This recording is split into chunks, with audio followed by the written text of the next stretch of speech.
Hello and welcome to the program. I'm your host, Neil Howard, here on Health Professional Radio. Thank you for joining us. Our guest is Dr. Sherry McAllister, Executive Vice President for the Foundation for Chiropractic Progress. And she's joining us here on the program today to talk about some of the realities of pain management and opioid addiction, as well as some drug-free pain management options such as chiropractic. Welcome to the program, Dr. McAllister. Thank you for taking the time. Thanks for having me. Now, as I said, you are Executive VP for the Foundation for Chiropractic Progress. I'm assuming that you are a doctor of chiropractic yourself. That's correct, Neil. In fact, I have a private practice and have been in private practice in San Jose, California for the past 21 years. And I also understand that you're a CCSP. Explain to our listeners what a CCSP is. Sure. That is noted as a Certified Chiropractic Sports Physician. It's just an extra program that doctors of chiropractic will go through to really get more fundamental hands-on experience when they're treating athletes either on the field or off the field. Are you specializing in sports pain management, or do you just take all comers regardless of whether it's a sports injury? I have two adolescent young boys, so I decided that I'd have to get more in tune with the chiropractic sports physician side because they're very active in their athletic endeavors. However, my private practice is family practice, so I see a range of ages and different issues that come in my door. So it's a variety of opportunity to serve the community. How long has chiropractic been around? I mean, we've all heard of chiropractic, but how long has it actually been around and recognized? Well, not many people are actually aware that chiropractic has been around for more than 100 years. In fact, it just celebrated its 123rd birthday on September 18th. And the first license was issued in 1913. Around about 1931, a total of 39 states had provided legal recognition to doctors of chiropractic. And today, all 50 states officially recognize chiropractic as a healthcare profession. And it's also recognized in many other countries, such as Canada, Mexico, Great Britain, Switzerland, Australia, Japan. So it's a global profession and serves a variety of people in those particular states and areas. Now, as a doctor of chiropractic, let's talk about pain management. When you're seeing your patients in your family practice, are most of your patients coming in because of actual pain or because of just feeling that something's not right? Is it always about pain when it comes to chiropractic? Well, for the majority of patients, they are coming in because they're sensing that, like you just said, something isn't right, or they're experiencing pain. Sometimes it's radiating down their legs, sometimes it's a headache. But typical complaints that I see range mostly low back pain, neck pain, pain in the joints, the extremities. They're not really sure what to do about it. There's maybe pain radiating into the fingers, and oftentimes the patient will complain of headache. So there's a variety of what I classify as neuromusculoskeletal for your audience that most of them will know. That's the nerves, the ligaments, the muscle, and the joints. We look at the bones in the alignment, but a lot of them are coming in sometimes in a great deal of pain, or their friend encouraged them because they're not feeling right, or maybe they're an athlete and their performance has declined and they're not really sure what specifically is happening in their life. Now, when it comes to sports management, I mean, DCs you're specifically trained in spinal diagnosis and spinal health and well-being, right? When it comes to sports, isn't the potential for serious spinal injury increased by a great deal? And how much different do you have to manage pain using chiropractic with sports medicine as opposed to lower back pain simply from repetitive movements, say at a job, or from age? Sure.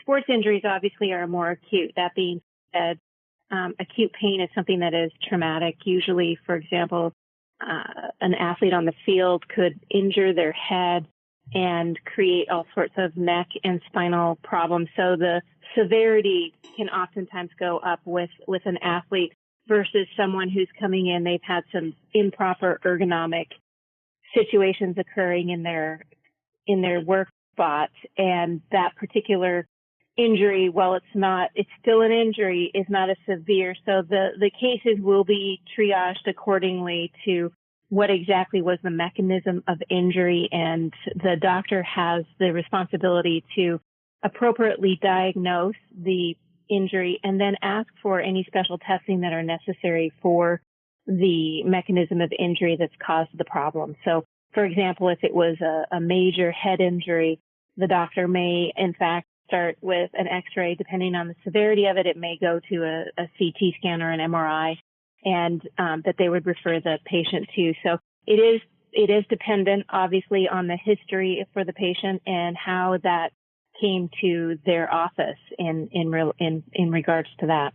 So would you say that these injuries, whether sports related or not, with all of us hearing about the opioid epidemic, obviously drug related or prescription pain management has been the go-to. How is chiropractic combating this epidemic, as it were, of opioid use with pain management in a drug-free way?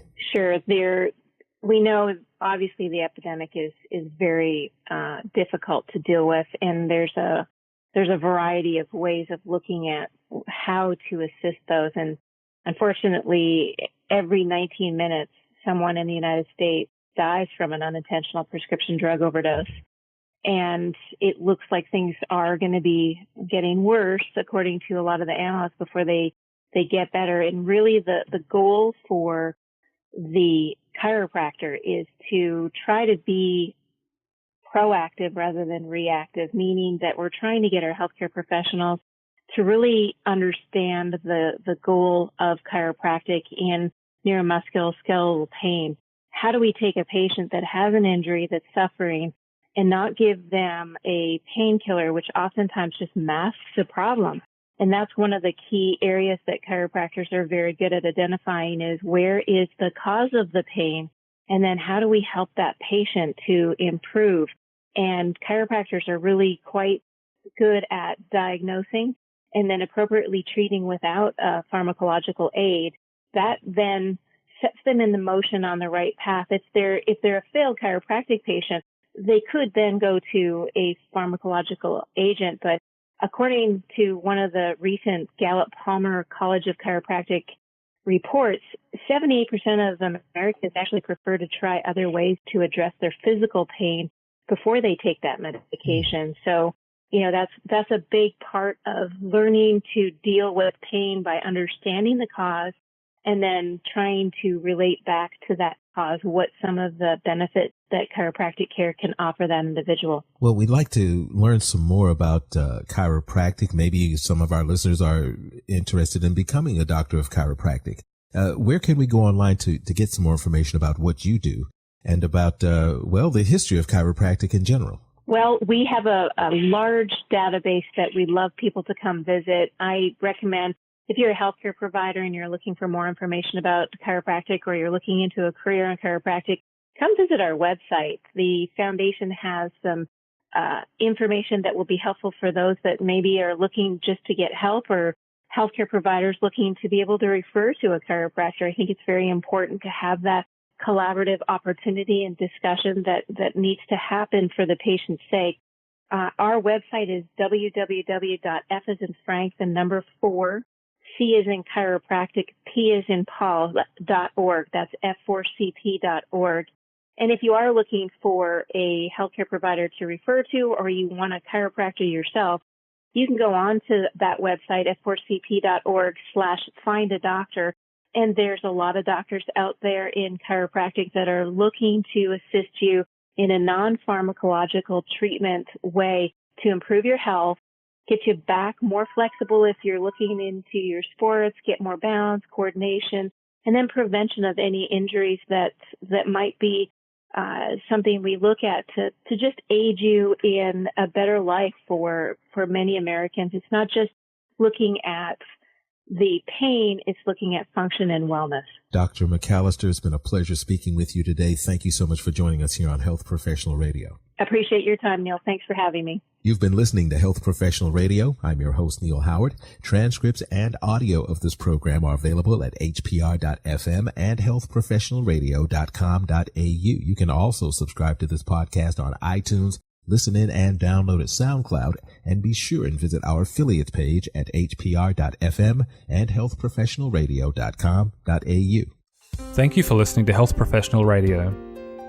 We're very proud to be an independent broadcaster providing our content free of charge to you, the listener.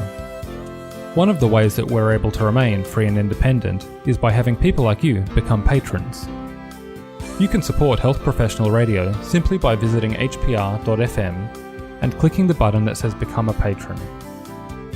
Your patronage of even just $1 a month lets us know that you're there, which in turn makes us more valuable to advertisers.